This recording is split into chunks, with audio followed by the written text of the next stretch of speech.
Howdy, neighbors. How are you this morning? You good? Live home. Yeah. So, there you go. Whew. Ask and you shall receive.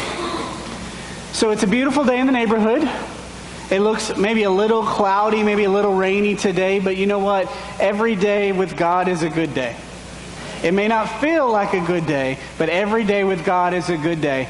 And I wanted to share with you because there's a certain holiday that's coming up very soon, right? Gentlemen, do you know which one it is? You better.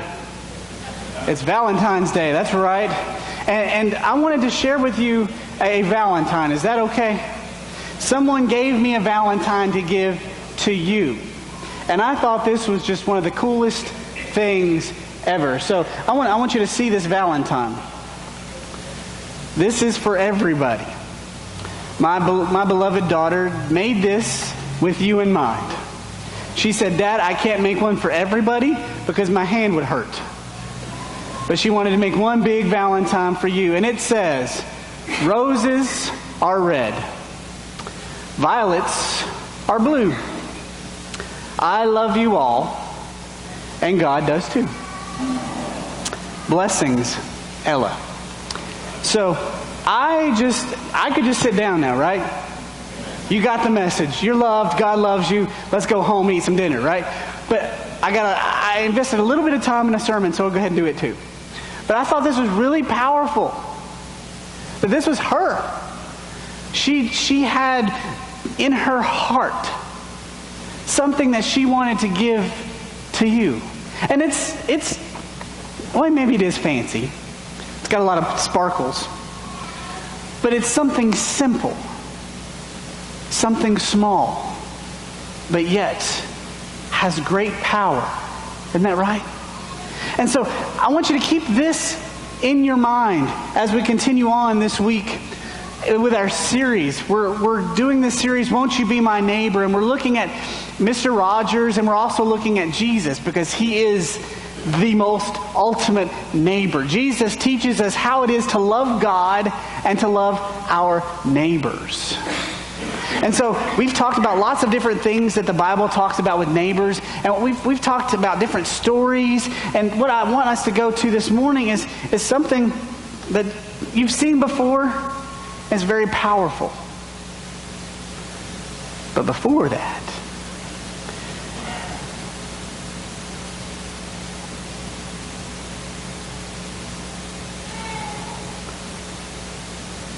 technology. Perfect. Some of you might have heard that there was a new Mr. Rogers movie, and it's been out, right?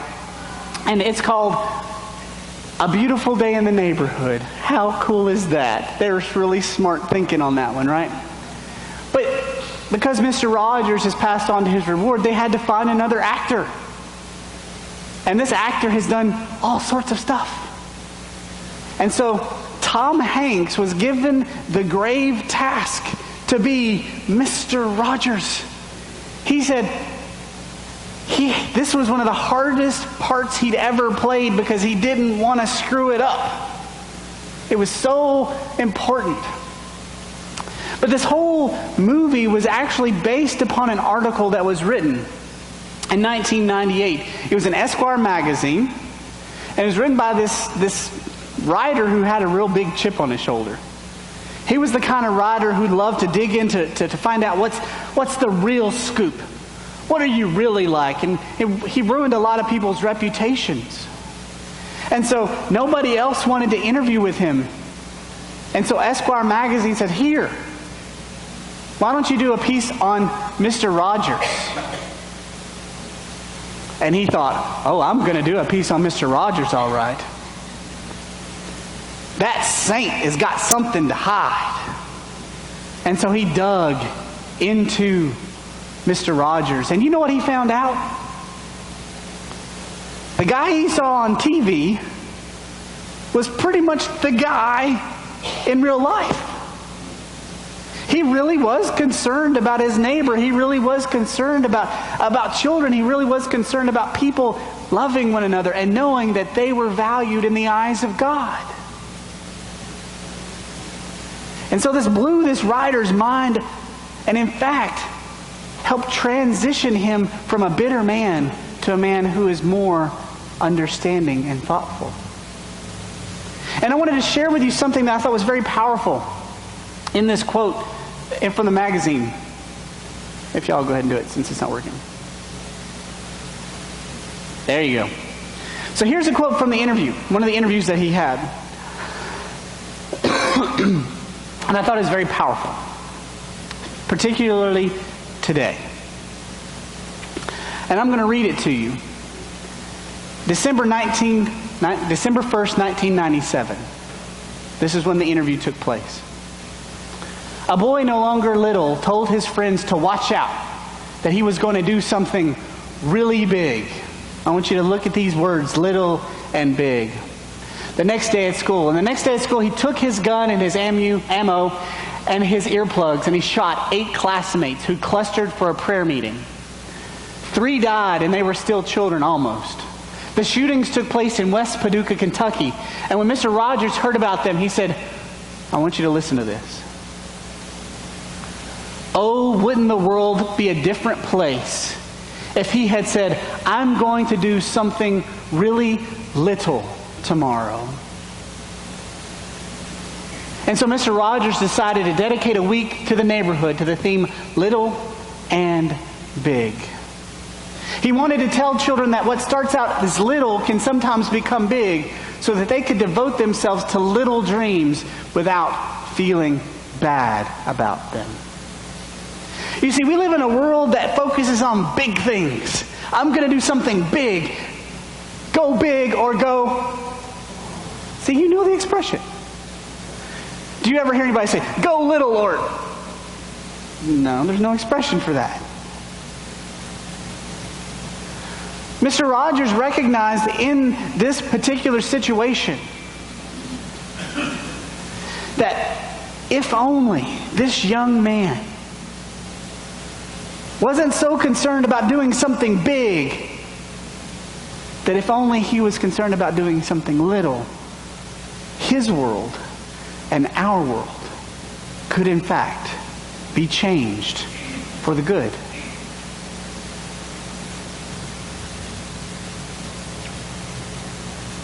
That reminds me of a Bible story.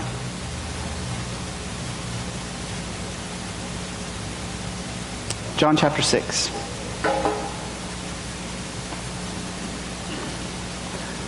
Why don't you all stand as we read the word of the Lord?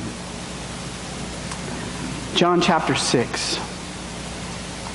After this, Jesus went to the other side of the Sea of Galilee, also called the Sea of Tiberias. A large crowd kept following him because they saw the signs that he was doing for the sick. Jesus went up to the mountain and sat there with his disciples. Now the Passover, the festival of the Jews, was near. When he looked up and saw a large crowd coming toward him, Jesus said to Philip, "Where are we going to buy bread for these people to eat?" He said this to test him, for he himself knew what he was going to do. Philip answered him, 6 months' wages would not be enough to buy bread for each one of these, and just to get a little. One of his disciples, Andrew, Simon Peter's brother, said to him, "There's a boy here who has 5 barley loaves and 2 fish. But what are they among so many people?" Jesus said, "Make the people sit down." And there was a great deal of grass in the place, so they sat down, about 5,000 in all. Then Jesus took the loaves, and when he had given thanks, he distributed them to those who were seated, also the fish, as much as they wanted. When they were satisfied, he told his disciples, "Gather up the fragments left over, so that nothing may be lost." So they gathered up them from the fragments of the 5 barley loaves left by those who had eaten, and they filled 12 baskets. When the people saw the sign which he had done, they began to say, "This is indeed the prophet who is to come into the world." You may be seated, the word of the Lord. Keep that screen up there. I want to show that one slide for a second. Did you listen to the words little and large? And did you hear those words? Because that's our theme for today. Big and little. This is probably one of the most famous stories and one of the most famous miracles about Jesus. Here he is. He's up on a remote place on the mountain. And people are coming out in droves to see him. Because they've heard of the signs. They've heard of the miracles. And they think Jesus can be the answer to their problems. How good is it to know that Jesus can be the answer to your problems? And so they came. They wanted to see who this Jesus was. They wanted to know, is he really real? And I think this is very, very powerful. Verse 5 says, when Jesus looked up and saw the, what crowd? The great, large, big, right? And they were coming toward him, he said to Philip. Philip is actually from around this area. And I love that Jesus engages him in this conversation. He says, hey, you're the hometown boy around this area. If you don't think Jesus is sarcastic and has an attitude and is funny, you're not reading your Bible right. Because here is Jesus. Look at this. He's like, hey, Philip, where can we buy some bread for all these people? And you see Philip's eyes go bugging out, going, okay, there's a baker down there. There's that other one that's far away, but you're talking about thousands of people. How are we going to feed 1,000? You know, if you're like Thanksgiving, you have relatives coming over, and you're like, how am I going to feed 30 people in my house, right? Now multiply that by about 10,000 people. So Jesus, he's snarky here. He knows what he's going to do, but yet he invites Philip in a jovial manner and says, Philip, what can we do? We've got a big problem.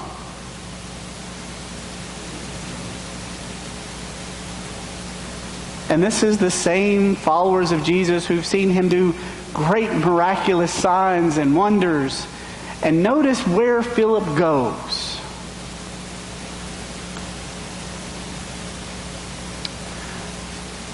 Philip answered him, it would take more than a half a year's wages to buy enough bread for each one to have a bite.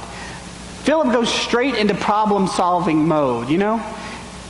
I am that guy who solves the problem. If you give me a problem, you tell me about a problem, I want to fix it. Philip's like, okay, let's do the number crunching. Let's get out the logistics. Let's get out the calculator. Let's get out the yellow pad. Let's get out the spreadsheet. We're going to solve this problem. And he's like, okay, about 10,000 people. Let's see, that would be about 200 days' wages. Anybody want to sign a checkbook for that? And that's just to give everybody a sample. Sometimes I think of communion like that. Just a little sample of Jesus. Just to give everybody a sample. That's 200 days' wages. And so Philip goes where we all naturally go. He goes straight to the problems. He wants to solve the problems, but this problem is so big that he says we can't solve this problem. Next slide, please. We live in a world of big problems.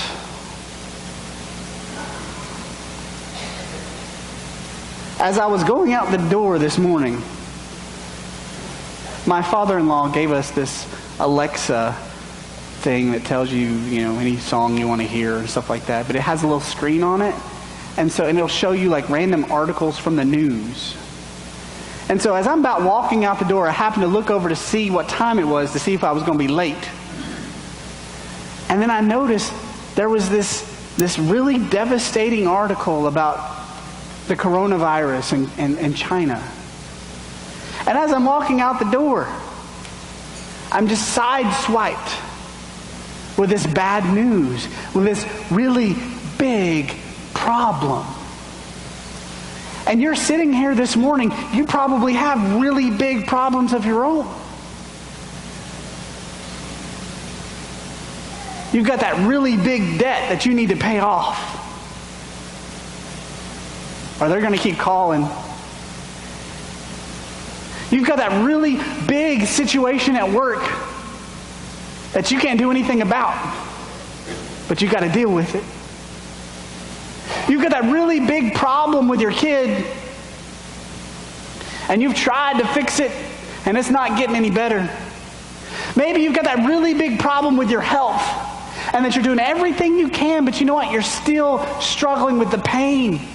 You're still struggling with the side effects of the medication. This world is full of really big problems. And if you have really big problems, I'm here to tell you this morning, you're in the right place. You see, the church is not a bunch of people who have no problems. The church is a bunch of people who have really big problems, but they know where to take them. Church, I don't know what problems you're wrestling with today, but I guarantee you God does, and you are not alone. That these big problems actually have solutions. But you know what? It's not within your power to fix them.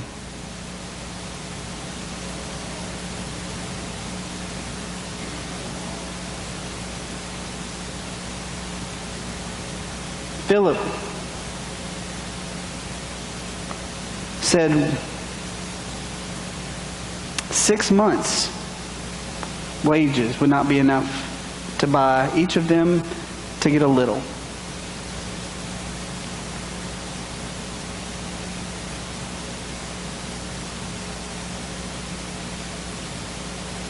When we do our best and we give all that we can, it's still just a little.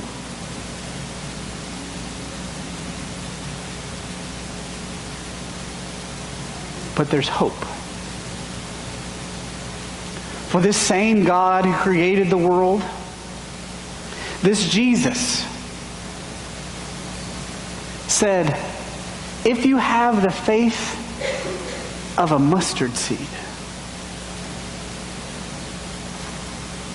I don't know much about gardening, but I do know that a mustard seed is tiny. And I know that if you plant that mustard seed, it can grow into a big plant. But I can also tell you this about a mustard seed too. If you take that little seed and you grind it up, there is great power released. You don't believe me? Go down, get you a bunch of mustard seeds, pop them in your mouth, and just start chewing. I don't recommend that. It'll be gross. But even when small things are put under pressure, great power can come out of them. I want you to remember that. Next slide. So what happens here? They have this great big problem. And I love Andrew. Not because Andrew is just my namesake.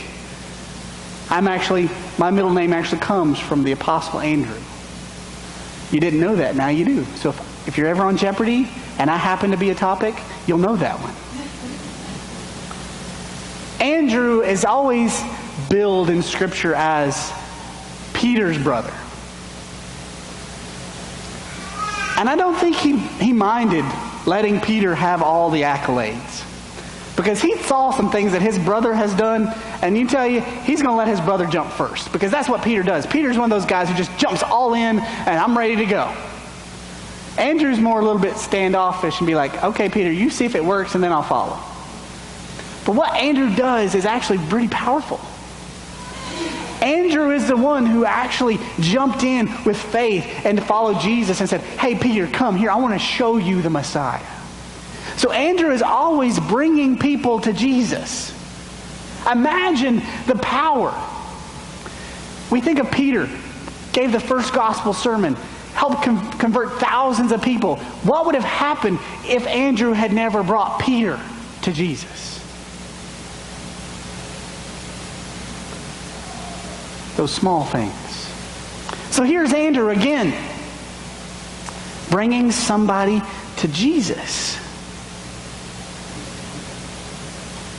One of his disciples, Andrew, Simon Peter's brother, said to him, "There is a boy here who has 5 barley loaves and 2 fish." It's almost like Andrew has an idea.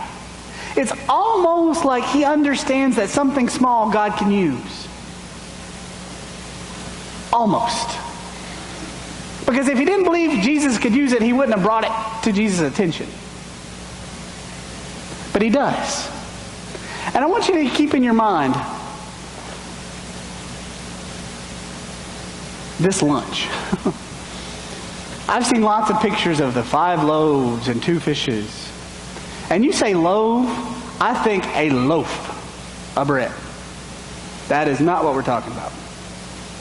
Even though I can probably eat about 5 loaves for lunch too. That's not what we're talking about. We're looking like these, like street taco. That's street taco tortilla is what we're talking about. He's got 5 little things.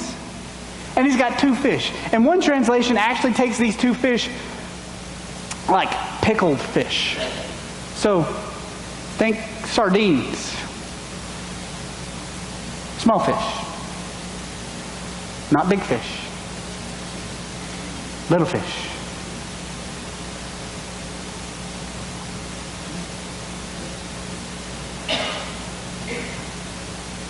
So Andrew says, we have this. It's like, in your mind's eye, it's like Andrew bringing this young boy.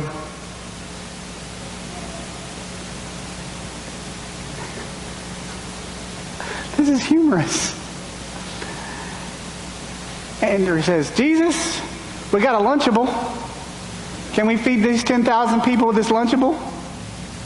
For those of you who don't know what a Lunchable is, may the Lord bless you and keep you. For those of us who have children, Lunchables are these little prepackaged bologna, cheese, pizza, chicken nugget, whatever kids like to eat cold with a Capri Sun. That's a Lunchable. Imagine Jesus holding a Lunchable in his hand saying, "It's on. We're going to feed 10,000 people." I say 10,000 because there's 5,000 men. And let's face it, there's probably more women in church anyway. So it's probably more like 15. But, we're looking at a minimum of like 10,000 people. With a Lunchable. If you don't think that's funny, you need to lighten up a little bit. Because this is funny. Jesus is doing something so absurd. It's hilarious.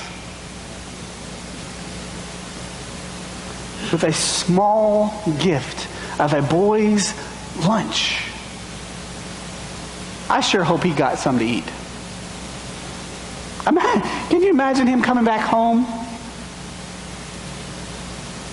Shows up at home. Mom says, "Well, how was your day?"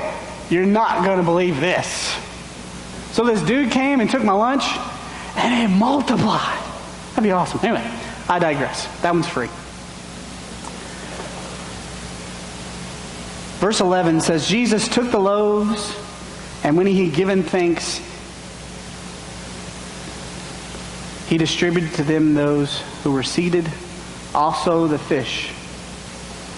Jesus does his tradition. He blesses the bread. There is this Jewish prayer that thanks God Almighty for the bread. And so as he prays, and he prays for the fish, and they hand it out. I'd love to see how this actually happened. Did they grab a couple fish out of the basket and then more fish just appeared? I don't know. It'd be pretty cool to see.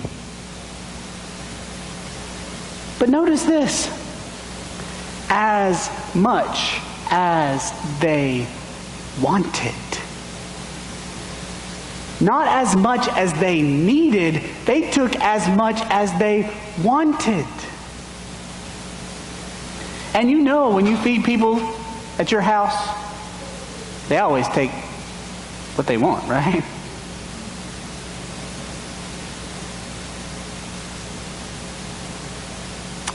And when they were satisfied, Jesus took this little gift and satisfied 10,000 people. I don't know what it takes to satisfy 10,000 people, but Jesus did it.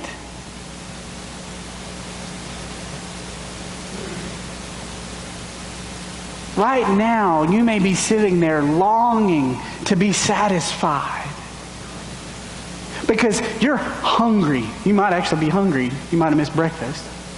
Or you might actually be having something in your heart and in your soul that you're just longing to have your need met. I'm here to tell you that Jesus alone is what meets your need. It's not that new boat. It's not that new job. It's not that new relationship. It's not that new car. It's not that new outfit. What it is that's going to fulfill that longing that you have in your soul is not that cheesecake. It is Jesus. He will be able to satisfy your every need, but you have to be willing to let Him.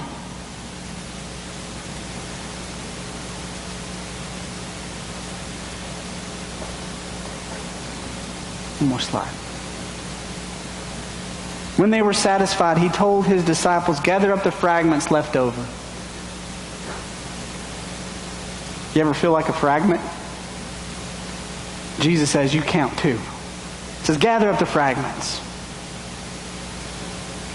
And when they had done, He said, don't let anything go to waste. I love it. From the fragments of the 5 barley loaves left by those who had eaten, they filled 12 baskets. Do you know why they filled 12 baskets? Have you ever asked yourself that question? Why 12? There's a reason. God doesn't do things by accident. There's a reason. I'm not going to tell you why I think it's 12. You'll have to think about that one yourself. When the people saw the sign that He had done, they began to say, this is indeed the prophet who is come into the world. When Jesus realized that they were about to come and make Him be king by force, He withdrew again to the mountain by Himself. I love this story because it shows Jesus' humor. I love this story because it shows Jesus' provision. That He took this little Lunchable and He filled 12 baskets full. But I love this story because Jesus takes something that's really small and He gives it to God. And this little small gift in the hands of a great big God, great things happen. I'm here to tell you this morning that when you give God the little things, that He'll take care of the big things.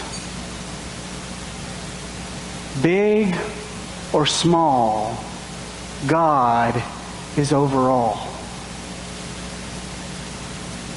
Don't worry about those big problems in your life. Surrender them to God. And if you surrender to God in the small things, He'll take care of the big things.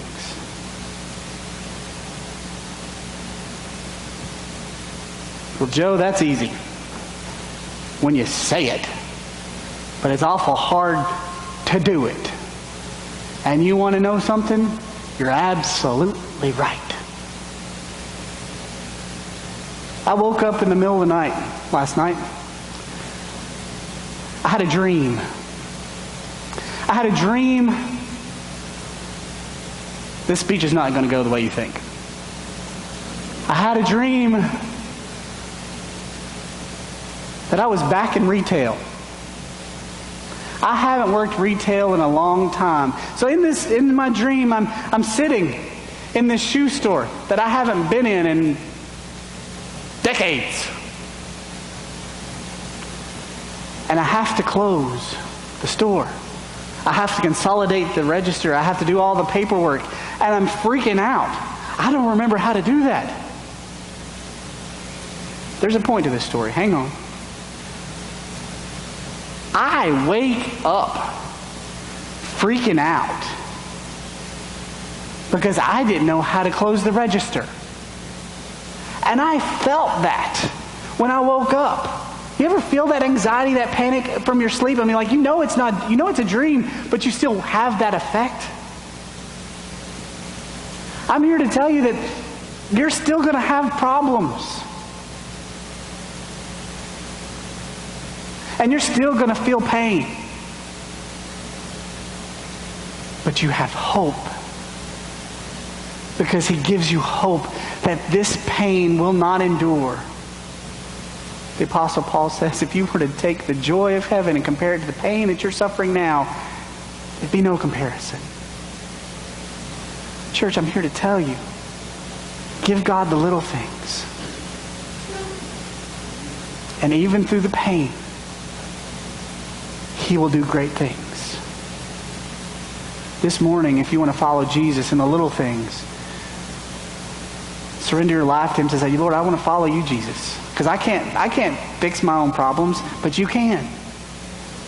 That can start with baptism. That's where they dunk you in the water, the death, burial, and the resurrection of Jesus. You kind of reenact that, and you come up alive. All creation is made new, and you have a hope that you've never had before. And the great thing is, that hope doesn't die right then in the water. That hope lives on. And so for those of us who may have been 30 years since we were baptized, we still have the hope. We might still mess up. We still have problems. But we have the hope that Jesus has not left us. Jesus is with us. And He is taking care of those big problems as long as we give Him the little things.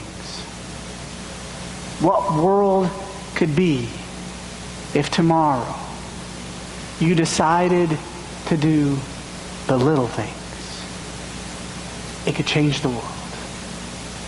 Please come as we stand and sing.